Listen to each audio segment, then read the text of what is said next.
में मिले।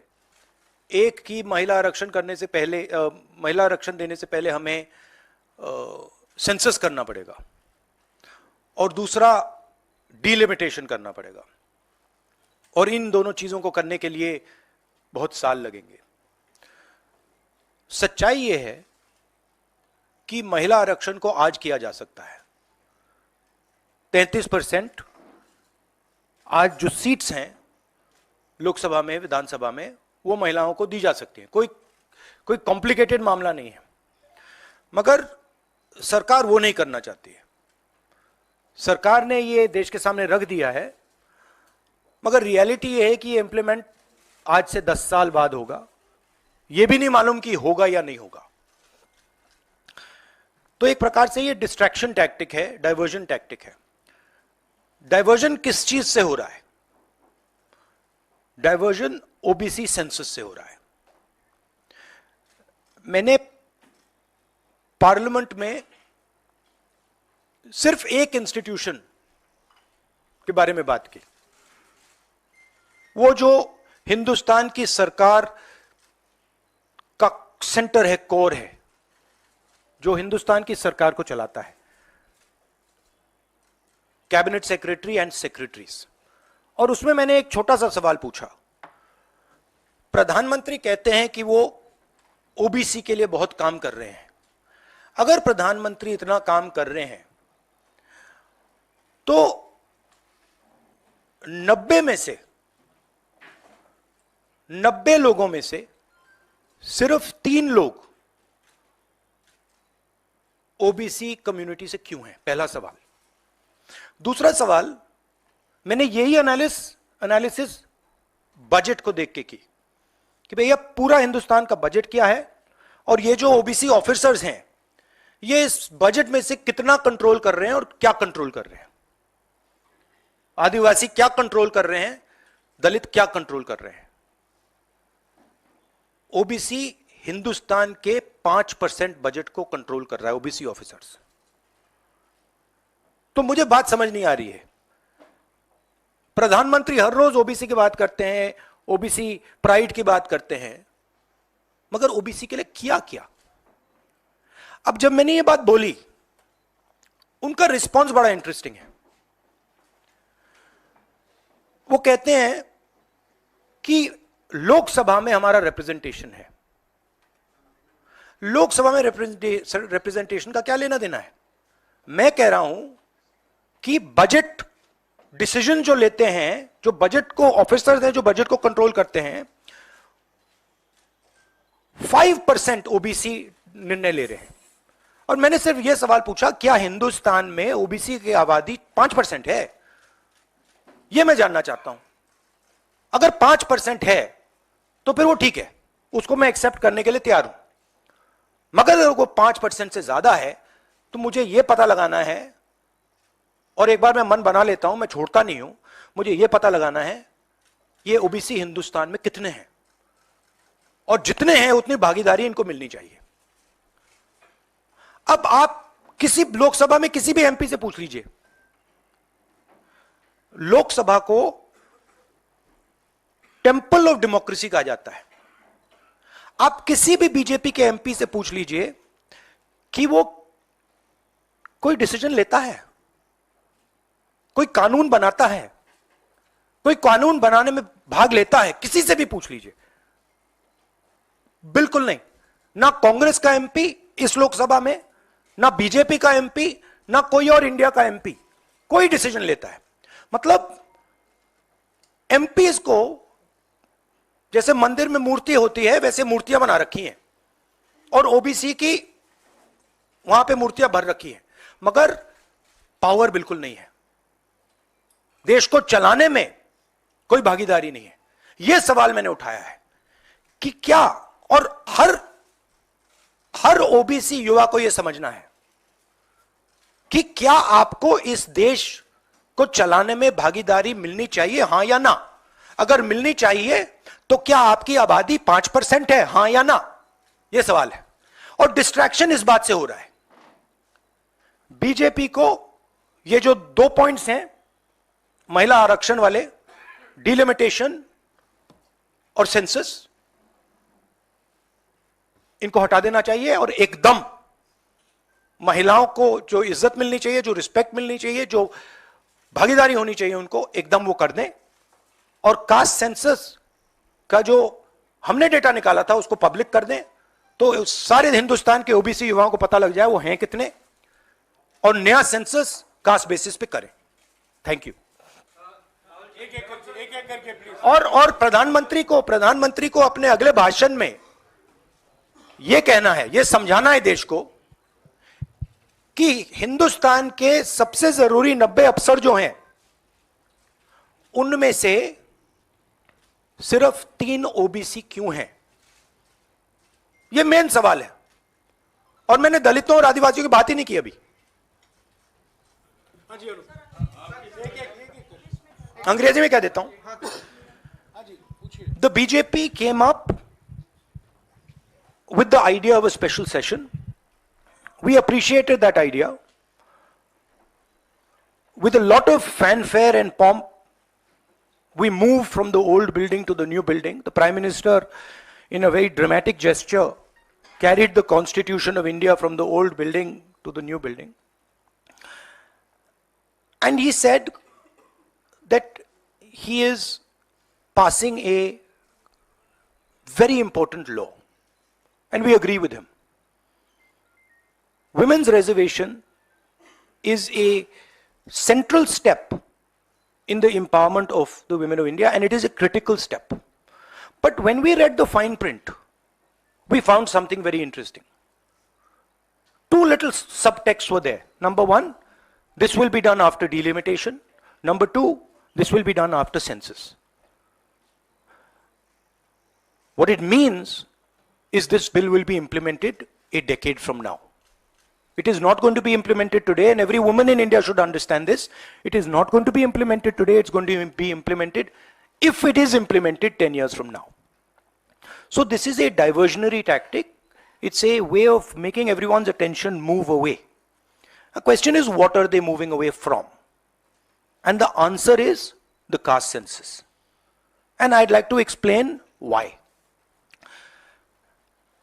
In my research for my speech, I looked at how many officers in the government of India, the senior most officers are secretaries. How many secretaries in the government of India come from the OBC community? How many come from the Dalit community? How many come from the tribal community? And I was shocked to find that 5% of the secretaries of the government of India, 3 officers in the government of India secretary level are OBC first. And then I asked another question, what budget do they control? And they control 5% of the budget. OBCs, Dalits, tribals, all put together control 6% of the budget. Tribals control 0.1 something of the budget. So this is a shocking finding. And I said this in Parliament. My point being that are the OBCs 5% of India? Is that the amount of participation we want of the OBC community? So the central question is, how many OBCs are there in India? How many different communities are there in India? If we want to distribute power to the people of India, we have to know this number. Otherwise, we are working without data. And so I placed this on the floor of the House and I said, look, please tell us how many OBCs. We have the data. I know, because the government of India has already done the census and all this data is available. Why is the Prime Minister not releasing this data? And second, what is this delay in this census? The caste census should be done now, and the last caste census data should be released at once. Now, what was the BJP's answer? Very interesting answer. That it doesn't matter how many OBCs are in the government of India. What matters is that we have MPs and MLAs who are OBC. No, that's not the point. Because you can ask any MP or any MLA how much they participate in lawmaking, how much they participate in how the money in India is spent, they will tell you there's no participation. So it is almost as if they keep placing these OBC MPs into the Vidhan Sabha from one side and taking away the real power of the OBCs from the other side. And as the Prime Minister keeps saying, he's an OBC leader, I want him to explain why only 3 OBCs are there in the government of India. And why the OBC community, which is the backbone of this country, is responsible for only 5% of the budget. They've not been able to answer this question. In fact, when I said it, I saw in their face the panic. Because this is the truth, this is what they're trying to distract India from. The fact that the large mass of Indian people do not have any power.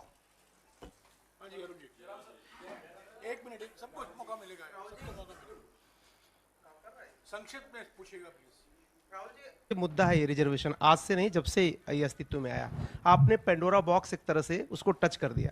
आप कल ये बात कह चुके अपनी speech में कि भाई ये दो सरकार तो नहीं दे रही, सरकार ने तो पास करा दिया बिल। अब सवाल उठता है आपका, क्या आप आगे चल के सरकार में भी, जैसे सेक्रेटरीज हैं, सरकार में भी और महिला आरक्षण में भी ओबीसीज के लिए अलग से व्यवस्था करने वाले? देखिए, सिंपल बात, स्टेप बाय स्टेप करना है।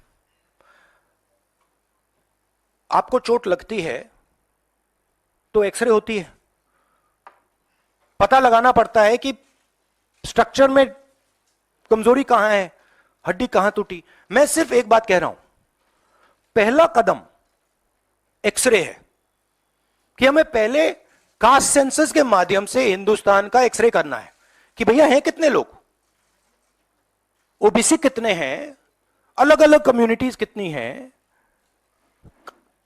ट्राइबल्स कितने, ये पहले टेबल पे तो रखो।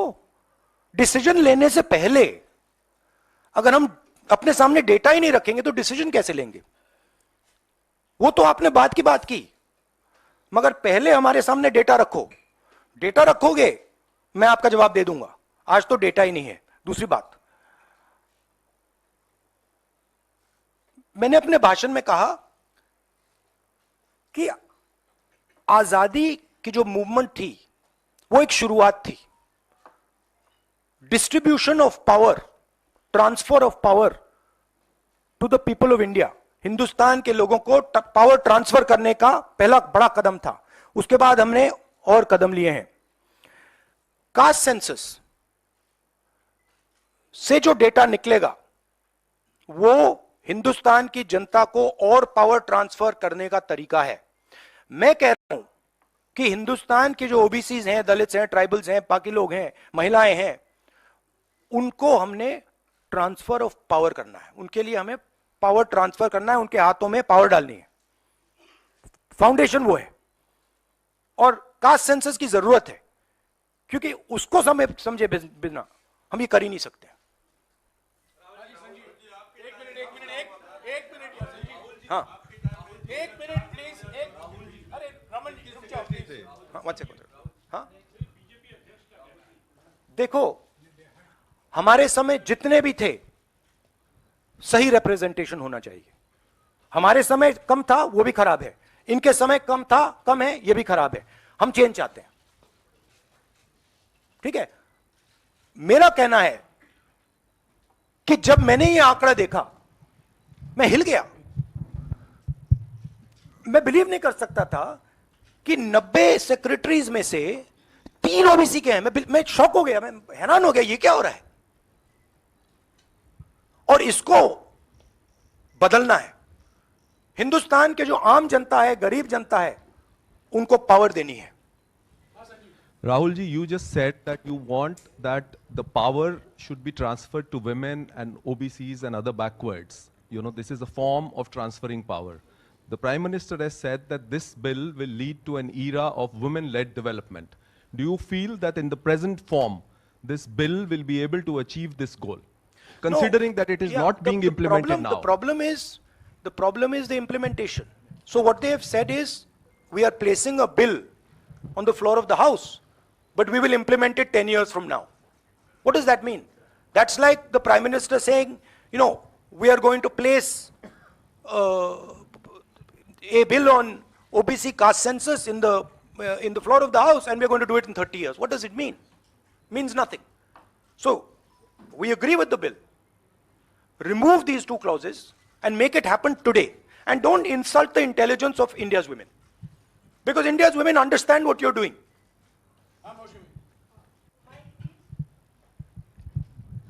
राहुल, क्योंकि स्पेशल सेशन की बात हो रही है, बहुत शॉकिंग एक वीडियो जो वायरल हो रहा है, उसमें रमेश बिदूरी साहब फ्लोर ऑफ द हाउस में एक स्पीच दे रहे हैं जिसमें वो दानिश अली साहब को ऑन रिकॉर्ड मतलब माइक पे आतंकवादी कहते हैं, मुल्ला कहते हैं और कई शब्दों का इस्तेमाल करते हैं जिनका हम प्रयोग नहीं कर सकते।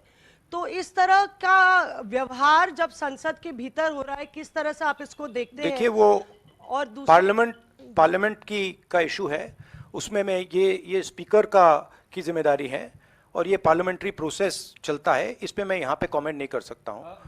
बट मैं कंप्लीट नहीं हुआ। राहुल जी, आप बहुत महत्वपूर्ण सवाल उठा रहे हैं। एक तो देरी का, दूसरा ओबीसी के कोटे की मांग कर रहे हैं। सवाल यह है कि 2010 में जब यूपीए के समय में बिल आया था, तब अगर यही कोटा जो आज कांग्रेस मांग कर रही है अगर दे दिया होता तो ये कानून शायद 10 साल पहले बन जाता। तो ये जो आपसे सवाल पूछा जा रहा है कि आज आप कोटे की बात कर रहे हैं ओबीसी की, क्योंकि आप विपक्ष में हैं। जब सत्ता पक्ष में आप बिल लेकर आए थे उस समय ओबीसी कोटा क्यों नहीं था, और क्या इसका आपको रिग्रेट है, अफसोस है कि उस समय ओबीसी कोटा नहीं दिया कांग्रेस ने? 100% रिग्रेट है, 100% रिग्रेट है। वो उस टाइम कर देना था और इसको हम करके ही छोड़ेंगे। Rahul ji, Mr. Gandhi, what has changed since 2010 to now that you have shifted your stance on OBC subquota? We have not shifted our stance. You're maybe not well informed. We are the party that did the caste census. We carried out an entire census getting caste data. We didn't release it at the time. There was a discussion, internal discussion.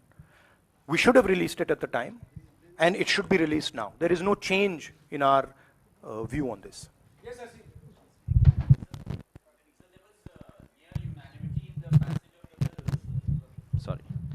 Sir, there was near unanimity in the passage of the bills. Do you think that a wider consultation process should have been followed before bringing the bill in the special session? We are okay with the bill. We have supported the bill. Right? Please understand the technicality. We are in full support of the bill. We don't agree with the two little footnotes that have been put in the bill that basically mean that the bill is going to be implemented 10 years from today. We support the bill. Everybody, there's nobody in the house who didn't support the bill.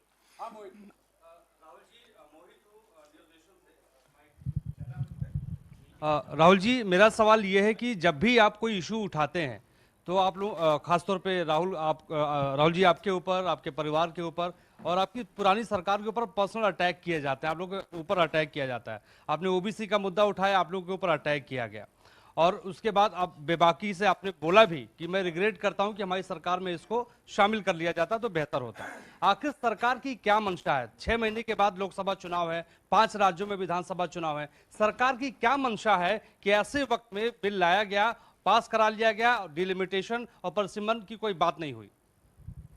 नहीं, मुझे, जैसे मैंने कहा, मुझे लगता है कि ये एक डिस्ट्रैक्शन टैक्टिक है और 2 मुद्दों से बीजेपी घबराती है, डिस्ट्रैक्ट कराना चाहती है और ये रिलेटेड हैं। एक है अदानी जी, जो देश का पूरा धन अपने हाथों में कॉन्सेंट्रेट कर रहे हैं, और दूसरा कास्ट सेंसस। तो ये रिलेटेड चीजें हैं और इन दोनों बटन को जब मैं दबाता हूं, जैसे यूं दबाता हूं, बीजेपी एकदम जंप करती है। तो क्यों करती है? क्योंकि वो जो ओबीसी कम्युनिटी है, सचमुच में उनको पावर नहीं देना चाहती है और वो पावर अदानी जी के हाथ में कॉन्सेंट्रेट करना चाहती है। राहुल जी, आपसे सवाल ये है, क्योंकि जब आपने लोकसभा में भाषण दिया, आपने 90 में से 3 सेक्रेटरी और ओबीसी के जो ओबीसी कम्युनिटी है उसके हालात के बारे में बात करी। अगर 2024 में इंडिया ब्लॉक जो आपका बना है वो पावर में आता है, तो क्या इन चीज़ों को आप जल्द से जल्द इम्प्लीमेंट करेंगे? क्योंकि बीजेपी साफ तौर पर कह रही है कि आपके भाषण के बाद से साफ लग रहा है कि ओबीसी कार्ड इंडिया ब्लॉक या कांग्रेस पार्टी खेल रही है। तो आप अगर पावर में आते हैं तो आप या सबसे पहले ये देखिए ये वो कार्ड की बात करते हैं, कार्ड के बारे में सोचते हैं, मैं कार्ड के बारे में नहीं सोचता हूं। मैं जो हिंदुस्तान की जनता है उनको एम्पावर करना चाहता हूं, और अगर मुझे दिखे कि ओबीसी कम्युनिटी जो है, जो बहुत बड़ी कम्युनिटी है, किसी को नहीं मालूम कितने लोग हैं, बट लोग कहते हैं 50% तक हो सकते हैं। जब मुझे दिखता है कि एक कम्युनिटी है जिसमें हिंदुस्तान की 50% आबादी है और गवर्नमेंट ऑफ इंडिया के सेक्रेटरीज में 3 लोग हैं, 90 में से 3, और वो 5% बजट को कंट्रोल करते हैं, तो मुझे गुस्सा आता है, इरिटेशन होती है। इस देश में हो क्या रहा है? एक तरफ हम अदानी जी को देश के पूरे इंस्टीट्यूशंस पकड़ाने हैं, नरेंद्र मोदी जी, और दूसरी तरफ जो हिंदुस्तान की रीढ़ की हड्डी है, जो हिंदुस्तान को चलाते हैं, उनको हम हिंदुस्तान को चलाने में, सरकार को चलाने में कोई जगह नहीं देते हैं, दबा के निकाल देते हैं। तो इससे मुझे इरिटेशन हो रही है। और जैसे ही हमारी सरकार आएगी, हमने वहां पे कर्नाटक में कहा था कि जिस दिन आएगी उस दिन हमारी 5 गारंटीज लागू हो जाएंगी। यहां भी मैं कह रहा हूं, हमारी सरकार आएगी, कास्ट सेंसस होगा और देश को पता लगेगा कि हमारे ओबीसी भाई कितने हैं, दलित भाई कितने हैं, और उनको देश को चलाने में भागीदारी मिलेगी। यह मैं आपको कह रहा हूं। यह छोटी प्रोसेस नहीं होगी, एक दिन में नहीं होगा, मगर नियत समझिए।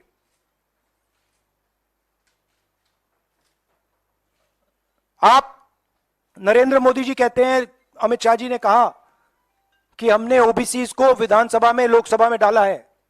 आप मुझे बता दीजिए कानून बनाने में, बजट में उनकी क्या भागीदारी है। पहले 50-60 साल पहले डिबेट्स होती थी, एमपीज का रोल होता था, एमपी कानून बनाते थे। हमारी पार्टी में भी एमपीज को हम रोल देते हैं, उनसे बातचीत करते हैं, नारेगा में इन्वॉल्व करते हैं। आप किसी भी बीजेपी के एमपी से पूछ लीजिए, विधानसभा में किसी भी स्टेट में पूछ लीजिए, सरकार चलाने में उनकी क्या भागीदारी है। जवाब देंगे हमारा कोई रोल नहीं है। ये जो मैंने मूर्ति की एनालॉजी आपको दी है, ये बीजेपी के एमपी ने मुझे लोकसभा, पुरानी बिल्डिंग में लोकसभा के बाहर बुलाया कि हमें यहां पे बैठा रखा है, हमारा फायदा उठा रहे हैं, हमारी कोई भागीदारी नहीं है सरकार को चलाने में। Thank you.